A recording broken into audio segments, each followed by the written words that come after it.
Bem-vindas a mais um episódio de Café entre Irmãs. E no episódio de hoje a gente vai contar um pouquinho ali do meu testemunho e como foi o processo de tentar preencher vazios onde só Deus conseguia tocar. Isso é muito forte, porque tem vazios que realmente a gente nunca vai conseguir preencher, né? Sim. E o pior de tudo é que tem gente que passa a vida inteira tentando fazer isso e infelizmente não consegue, porque Sim. esse lugar é feito Pra Sim, Jesus. pra Deus. Então, voltando ali um pouco na minha infância, eu não nasci num lar cristão. A minha família, todo mundo sempre foi católico e mal a gente ia em missa.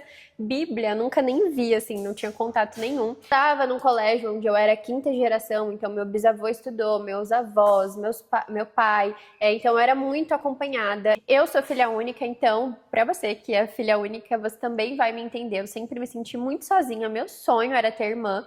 E isso era mais leve quando a gente morava em São Paulo, porque eu tinha os meus avós, os meus primos, que morava todo mundo ali no mesmo ambiente, então eu não me sentia tão sozinha assim. E quando eu tinha ali uns 12 anos, a gente mudou de cidade pra cá, pra São José dos Campos, e aí sim eu comecei a passar muito tempo sozinha. Então, meus pais sempre trabalharam muito, e glória a Deus por isso, pra me dar do melhor, mas tinha aquela ausência ali da presença, e isso trouxe algumas feridas, que abriu esse lugar mesmo de querer estar sempre sendo vista, chamar atenção.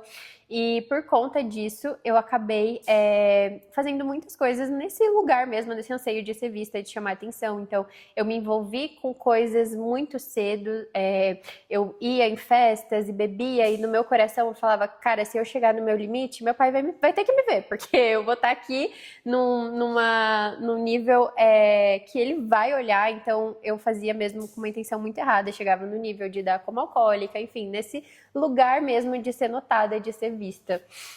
E foi quando eu comecei a ter essa carência muito forte, né? Isso foi sendo implantado dentro de mim muito cedo. E, Emi, como que foi esse processo quando você, de fato, começou sua caminhada com Jesus em meio a todo esse caos que você está contando pra gente, de carência, de bebida, de festas e afins? Como foi tudo isso? Foi muito engraçado, porque, como eu falei pra vocês, a gente veio de um lar católico, então, assim, não tinha muito essa questão de igreja, Deus, a gente não tinha muito esse costume. E eu comecei a dar tanto trabalho pros meus pais, que eles estavam tão desesperados, que eles falaram assim, cara, a gente precisa de Deus, sei lá, um milagre, alguma coisa. Então, vamos ver o que a gente consegue fazer aqui pela nossa família mesmo. E minha mãe trabalhava com um pastor na época, e ele convidou meus pais pra irem no culto. E eu achei aquilo um absurdo. Eu falei, cara, meus pais estão loucos, como assim eles vão numa igreja evangélica? Porque eu tive outra criação, então eu não tinha muito familiaridade com isso, né? E eu não fui, porque eu tinha um leve preconceito também com a igreja evangélica, culto, eu tinha uma visão completamente distorcida sobre isso.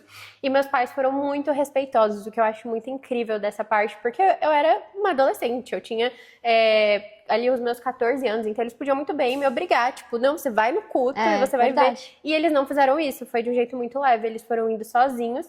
Deus transformou a vida dos meus pais muito, assim, se batizaram logo de cara e Deus começou a restaurar a vida deles. Então a gente começou a ter tempo de mesa, falar mais sobre Deus dentro de casa. Lindo. E isso me constrangeu muito, assim, que eu falei, cara, que Deus é esse que transformou a vida dos meus pais? Então eu conheci Deus pelo testemunho vivo da vida deles, assim, na vida. E isso me despertou uma certa curiosidade pra conhecer também a Deus.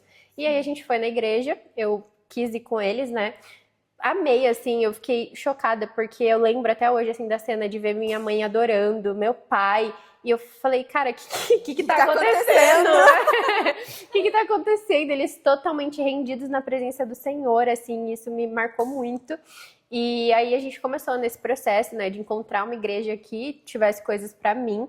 Eu comecei a tentar, de fato, me cercar de pessoas que me levassem pra mais perto de Deus, porque eu não conhecia nada, eu nunca tinha lido uma Bíblia, nunca tinha aberto uma Bíblia, então era tudo muito novo pra mim. Todas as vezes que as pessoas falavam algo relacionado a isso perto de mim, eu ficava tipo, o que essa pessoa tá falando? O que é isso?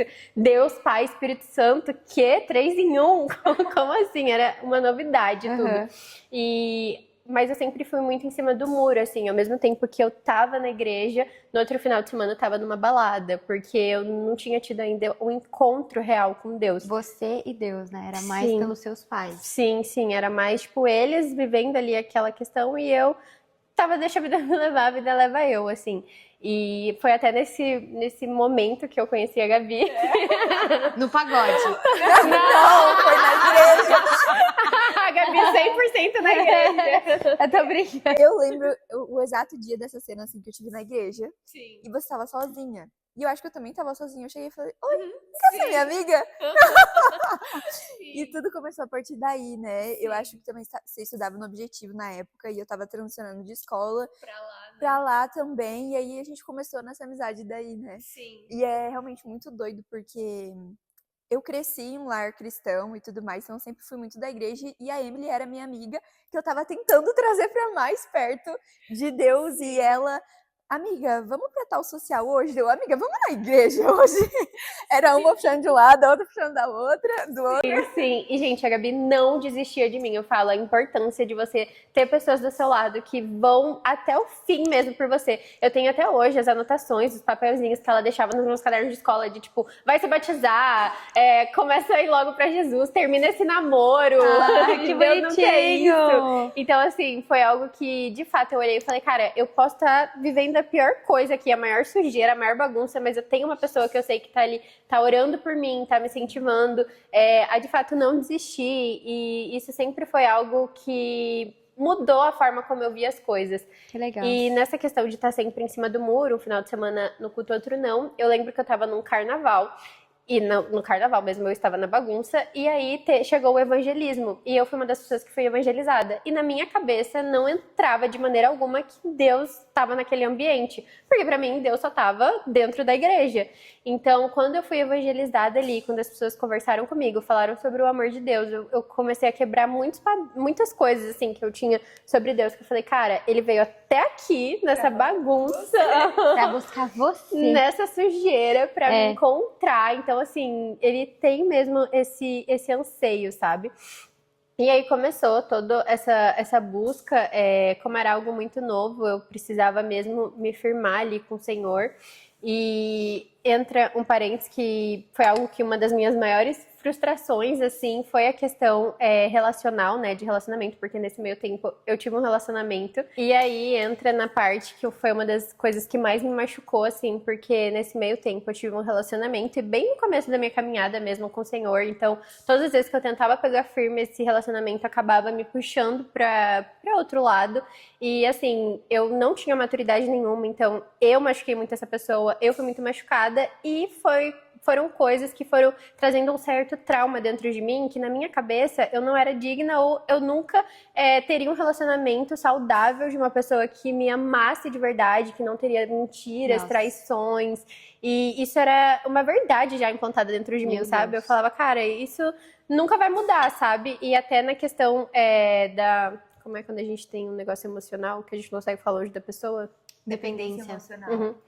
E até pela questão da dependência emocional, que eu tinha muito, porque assim, eu era uma adolescente, né? Não era nem pra estar namorando, pra começo de conversa, nessa idade. Amiga, mas só uma pergunta, né? Você falou que você, tipo, se desenvolveu, assim, meio que querendo ser vista pelos seus pais, só pra eu entender. Mas como era o cenário dentro da sua casa? Tipo, eles eram tranquilos ou eles eram ausentes com você? Era muito a questão da ausência, por tá. querer estar trabalhando. E hoje eu Trabalhavam amo muito, isso. entendi. Tipo, eles trabalhavam muito, sempre me deram do melhor. Mas eu lembro de algumas ocasiões, assim, que, tipo, eu esperava a presença deles e eles não estavam por estar no trabalho. Então, era algo que abriu esse vazio, Essa carência, assim, essa né? carência. Uhum. E eu acho que esse é só um ponto, assim, que eu acho interessante falar, que a gente vê que existe um padrão, assim, muito claro, né, nessas meninas que às vezes têm essa falta em casa e procuram em relacionamentos, Sim. né, Nossa, e procuram sim. em homens, muitas vezes, que são até tóxicos, porque Sim. o inimigo, ele entra nisso, né, no coração de uma criança, de uma adolescente, e ele vai te convencendo que você merece isso, Sim. que é tudo que você merece. Sim. É o que você falou, Sim, tipo assim, sim. cara, é melhor eu ter uma pessoa Que tão ali, perfeita Uhum. do que não ter ninguém. Sim. Exatamente. Sim. E eu acho que é legal você trazer isso, assim, amiga, Sim, sabe? Tipo, realmente, o que Jesus foi te ensinando sobre a suficiência dele. sim. Pra curar isso, porque tem muita gente vivendo relacionamentos tóxicos, difíceis. Achando que é tudo. Sim. É melhor ter alguém do que não ter. Sim, Sim, que e não é aquilo uma é o que o verdade. Senhor Nossa, tem, e isso muito é- pelo contrário. Isso é forte demais, hein? Sim. Isso é forte. Tá bom, como que fala? O Brasil. É forte. E nesse lugar mesmo de muita dependência emocional, era no nível que, assim, se eu fosse, sei lá, para outro lugar, eu já ficava querendo me jogar nesse lugar passado mesmo, sabe? Eu me levava até esse lugar. Porque foi isso que a gente estava conversando, que a Mi falou. Eu acreditava que era aquilo que eu tinha e aquilo tava bom, sabe? O raso do copo ali, uma gota no copo, Meu Deus. era suficiente. Mas não, eu ainda não tinha conhecido do amor de Jesus que, cara, transbordou muito esse copo, assim, sabe? E foi em 2020 que aí entrou o processo de divórcio dos meus pais.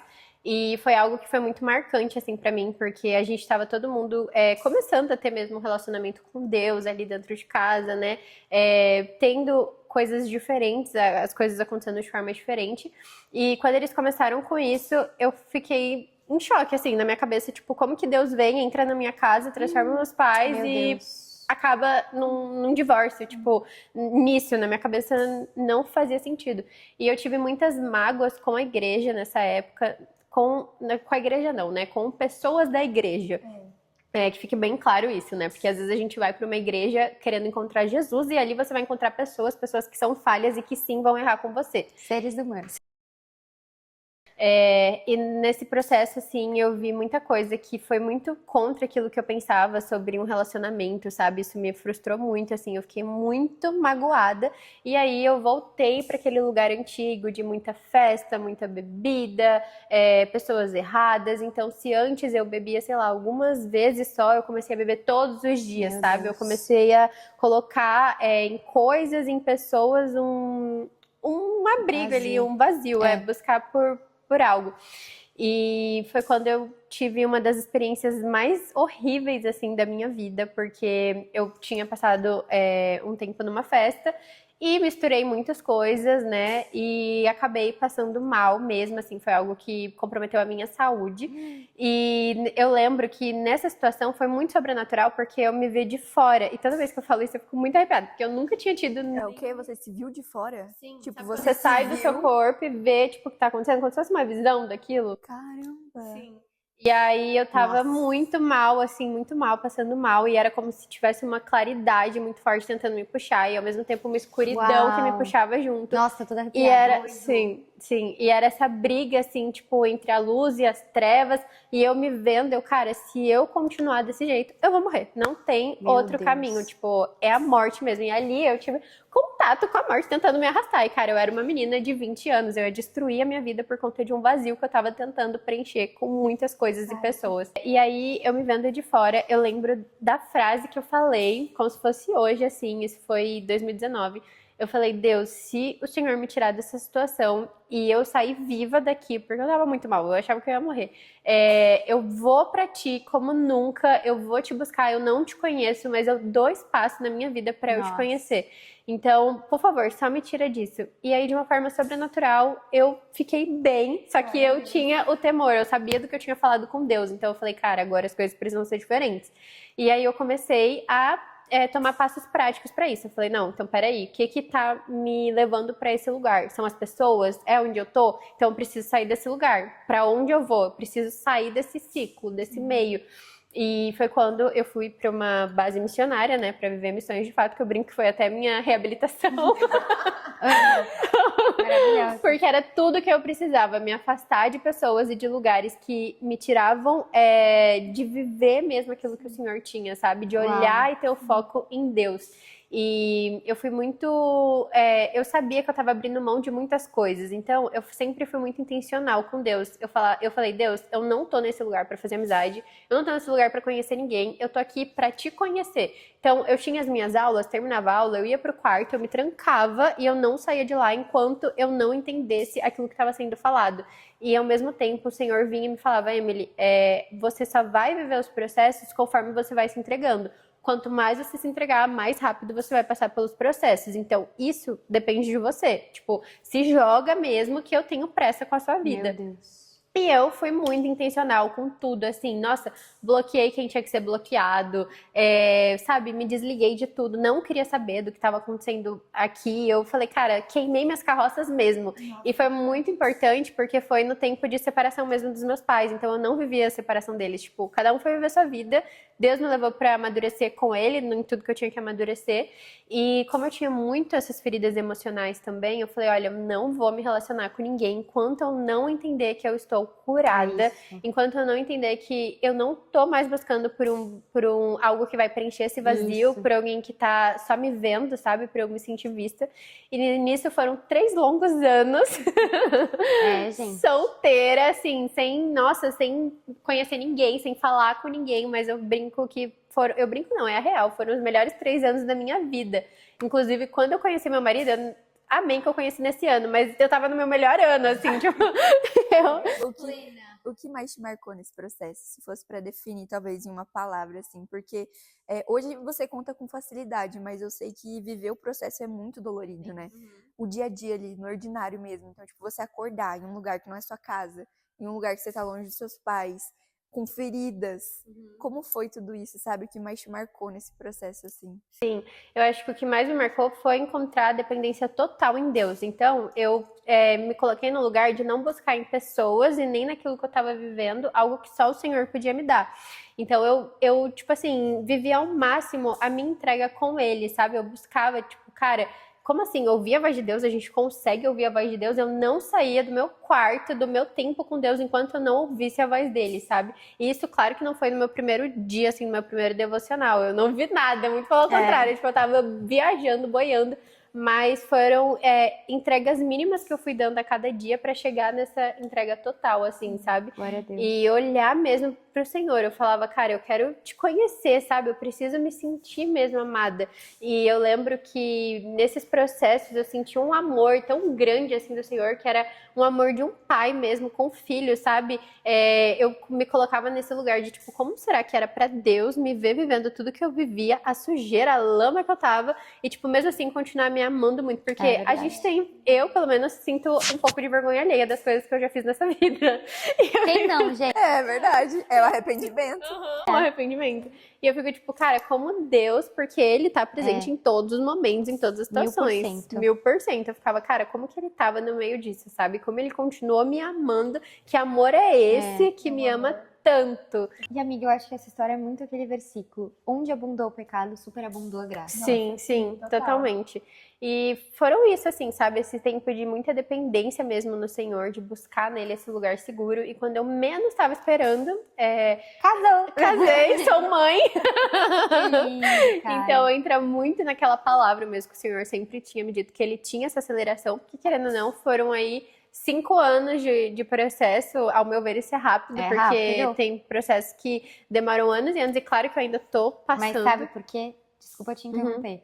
Mas o coração disponível, ele acelera naturalmente. Então tem gente que tá vivendo processos por 10, 12 anos porque eles não têm a intenção e a disponibilidade que você talvez teve. Porque é isso, tipo assim, às vezes a gente quer viver as coisas de Deus pra ontem, mas o quanto você tá disposto a entregar. Tipo, a Emily, ela foi super radical. Então, Deus, eu vou me jogar de cabeça nessa vida, eu quero você, eu não quero pessoas. Ela falou, eu não quero nem fazer amizade, eu quero viver isso. Só os radicais fazem história com Deus. É isso, exatamente. Então, eu acho que não é uma aceleração, amiga, eu acho que realmente é você viver o timing, o Cronos com o Kairos ali, os dois se alinhando, porque o Senhor tinha pressa de viver, de gerar em você e através de você aquilo que você tá vivendo hoje. Mas mais do que isso, pelo que eu tô... Porque assim, eu também tô ouvindo mais completa a história da Amy hoje, pela primeira vez. E eu acho que isso grita assim pra mim, quanto o Senhor, ele te deu graça, mas também pelo seu posicionamento. Sabe? De ser intencional. Tipo, não vou namorar, não vou ter amigo. Até muito radical, né? As pessoas podem olhar e falar, caraca, mas ela foi pra uma imersão missionária, não fez amizade, nada, mas é porque ela realmente queria estar ali com Jesus. Hoje você colhe os frutos disso. Sim, mesmo assim. E era um posicionamento que eu precisava ter, porque eu já tinha feito muito no mundo, sabe? Então eu falava, cara, se eu já fiz isso pra pessoas que não valiam a pena, o que eu não vou fazer pro Senhor, que tem todo o amor do mundo pra me dar? Então eu sempre pesava muito, eu lembrava, sabe? Eu falava, cara, se eu fui muito intencional no mundo, eu vou ser mais ainda pra Deus, porque Ele sim merece, sabe? Tudo que eu tenho pra dar, todo o meu melhor, toda a minha entrega. Então, pode doer, vai doer, doeu muito, assim, eu falando, às vezes parece que é algo tipo, ai, isso aconteceu. Romantizando, né? Não foi nada romântico, não foi nada bonito, eu sofri muito, assim, foram processos muito dolorosos. Esses dias conversando com a Gabi, a gente até falou que eu tinha uma expectativa muito grande de algo que aconteceria na minha cabeça, eu iria, né, para essa base missionária e voltaria e as coisas seriam de tal forma. E aí, quando eu vi que não seria desse jeito, quando veio a desilusão, assim, coisas, notícias de que era impossível acontecer da forma que eu imaginava, cara, ali eu tava no meu lugar mais vulnerável possível, porque eu não tinha plano, sabe? Eu não tinha esperança nenhuma do que poderia acontecer. Então, só ficava na minha cabeça, os planos do Senhor são muito melhores e maiores do que os meus. E você falou a desesperança. Quando a gente conversou sobre isso, ela falou, amiga, a desesperança é o melhor lugar pra você estar, pra você de fato começar a depender de Deus, porque, por exemplo, você não tá em um lugar de expectativa dos seus planos, mas é esse lugar de desesperança dos seus próprios planos, né? Pra começar, de fato, a depender de Deus. Tipo, tá bom, Deus, não vou ter expectativa nos meus planos, então tô desesperançando, nem sei se existe essa palavra. Todos os meus planos pra que aí sim eu comece a viver os teus, né? E esse lugar é muito dolorido, muito dolorido. Esse lugar de, cara, não era isso. Como assim? Sim, eu só pensei nisso, eu não tenho outro plano. É igual que eu passei com a minha carreira. Tipo, eu projetei a minha carreira a vida inteira e eu tava indo super bem. E aí Deus falou, tá, mas não é isso, meu. O não de Deus, ele dói, mas é transformador. Mas a gente sabe que vai ser algo melhor. Sim. Por mais que a gente não entenda. Tipo, eu ainda tô num processo que eu não entendi. Tipo, por que não? Eu já tô vivendo coisas melhores e maiores. Claro, estou. Mas ainda não entendi a profundidade desse não. Mas eu acho que quanto mais você caminha com Deus, mais isso vai se tornando claro aos seus olhos, né? E é legal porque talvez a gente nunca entenda, mas, tipo assim, você se colocar disponível e estar nesse lugar vai te fazer viver coisas que se você não se colocasse, você jamais viveria. E algo que eu lembro que me marcou muito, assim, enquanto eu tava vivendo tudo isso, é que o Senhor sempre me dava uma visão muito nítida, que era um caminho muito escuro, assim, eu não conseguia ver nada, direita, esquerda, pra frente, pra trás, eu não enxergava nada, eu só via os meus pés, e eu tava com uma lanterna bem pouquinho, assim, tipo, pouca luz, que eu só conseguia iluminar mesmo os meus pés, e na frente tinha pegadas muito grandes, assim, sabe? E o Senhor sempre me falava, Emily, eu nunca vou te colocar num lugar que eu não passei lá antes e entendi que esse é o lugar pra você. Então... Tô toda arrepiada. Quando... O meu bordão tô toda arrepiada. Quando tava difícil, quando eu pensava em desistir, eu lembrava dessas pegadas, assim, eu falava, cara, o Senhor tá me colocando nesse lugar, porque é o lugar que eu tenho pra estar. E foram 4 anos longe desse ciclo, né, de São José, da cidade, onde o Senhor me tratou mesmo. Eu saí daqui uma menina, voltei uma mulher casada, mãe. E isso era algo até que estava muito na minha cabeça, porque quando eu saí daqui, eu saí muito machucada, muito frustrada, e eu não queria voltar de jeito nenhum. Eu falei pra Deus, me leva pra qualquer lugar do mundo, mas não me traz de volta pra São José. Inclusive, quando você saiu dessa base missionária, você morou fora, né? Fiquei 2 anos em Portugal. Sim. E na minha cabeça eu não tinha por que voltar pra cá. Tipo, o que eu vou fazer em São José, sabe? Eu já queimei todas as minhas carroças, eu já, tipo, entreguei tudo, não faria sentido. E a gente veio por conta do casamento, né? Pra passar 1 ano só a casar e voltar pra Portugal. Mas os planos de Deus são melhores e maiores. E aí veio a Maitê, só que isso era algo que sempre ficava muito na minha cabeça. Tipo, eu ficava desesperada, querendo sair daqui, porque era algo que me remetia a alguns traumas, algumas coisas. E há um tempo atrás, alguma semana praticamente atrás, uma pessoa veio orar por mim, sem saber desse meu conflito, né, no lugar que eu estava, porque eu não estava conseguindo nem ser grata por estar aqui, sabe? Eu ficava comparando a minha temporada de hoje com temporadas passadas que eu tive e querendo acelerar o processo de Deus para ir embora logo, para, tipo assim, estar em outro lugar. E essa pessoa, sem me conhecer, na oração, ela falou: Emily, você saiu uma menina machucada, frustrada, mas você voltou uma mulher com família e família para governo. Então agora você voltou para governar. Então se coloca nesse lugar, porque enquanto você não entender que Deus tem coisas para fazer aqui ainda, Ele não vai tirar daqui. Então, é isso. Muito bom. Glória a Deus. Glória a Deus. E agora que ele falar essa história maravilhosa. Ai. Agora você fala, tô toda arrepiada. Piada. A gente fica achando Eu vou ter que achar.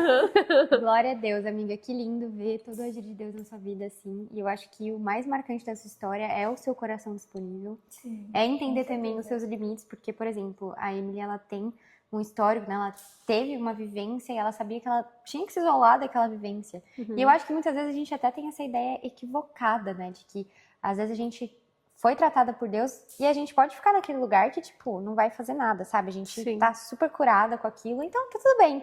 Só que realmente, gente, às vezes a gente precisa ter uma intencionalidade, uma estação, se isolar, não ser tentado, sair da zona de conforto, ou daquilo que realmente pode te atrair de novo, né, amiga? Então, muito lindo ver aquilo que você gerou através da sua obediência. E eu acho que se tivesse uma frase, assim, para concluir, eu diria que a obediência, ela não é fácil em nenhuma área da nossa vida, né? Porém, obedecer a Deus é a melhor escolha que a gente pode fazer na nossa vida, sabe? E caminhar, enquanto você estava falando dessa visão que você teve com a lanterna, eu lembrava daquela música da Abby Gamboa, que é uma cantora do Upper Room, que é a Moonflower, que significa flor da lua. E ela fala uma frase muito forte, ela fala assim: enquanto eu estiver no escuro, eu quero estar aonde você está. Então, mesmo no escuro, onde eu não enxergo nada, onde eu não vejo, e a nossa vida eu acho que é assim. A gente não vê o que está acontecendo, depender de Deus é uma loucura. Mas a gente sabe que Ele tá lá, então isso é suficiente. Sim. Exatamente. E eu acho muito legal falar que você falou da obediência, que é algo que sempre ficava muito na minha cabeça, e eu acredito que para algumas de vocês também, que meia obediência é desobediência. Então, assim, você ouviu do Senhor, você vai e faz. Cara, bloqueia tal pessoa, não olha, não vai atrás. Jesus. Não, mas tipo assim, só uma olhadinha, sabe? Não tenta dar seu jeitinho. Não dá o seu jeito, isso é desobediência. Então, assim, a partir do momento que o Senhor falou algo no seu coração, cara, se te tira desse lugar, sabe? Pra, de fato, viver aquilo que o Senhor tem. Bom, amigas, eu espero de verdade que vocês tenham gostado desse vídeo. Deixa nos comentários se vocês quiserem compartilhar a sua história, o quanto edificou a história da Amy, se vocês gostaram realmente assim. Se vocês gostaram, né? É óbvio, não A gente vai deixar as suas redes sociais, né, amigas? Pra quem quiser tudo aqui também embaixo. seguir tudo direitinho. E é isso, a gente se vê no próximo episódio. Curte muito, compartilha para suas amigas, porque, como a Gabi sempre fala, você sabe quem precisa. Você sabe, eu tenho certeza. E é só uma pessoa, às vezes você vai falar, meu Deus, vai ser aleatório, mas a pessoa vai ser edificada, transformada. Então, que Deus te abençoe e muito obrigada. Beijo! Beijo!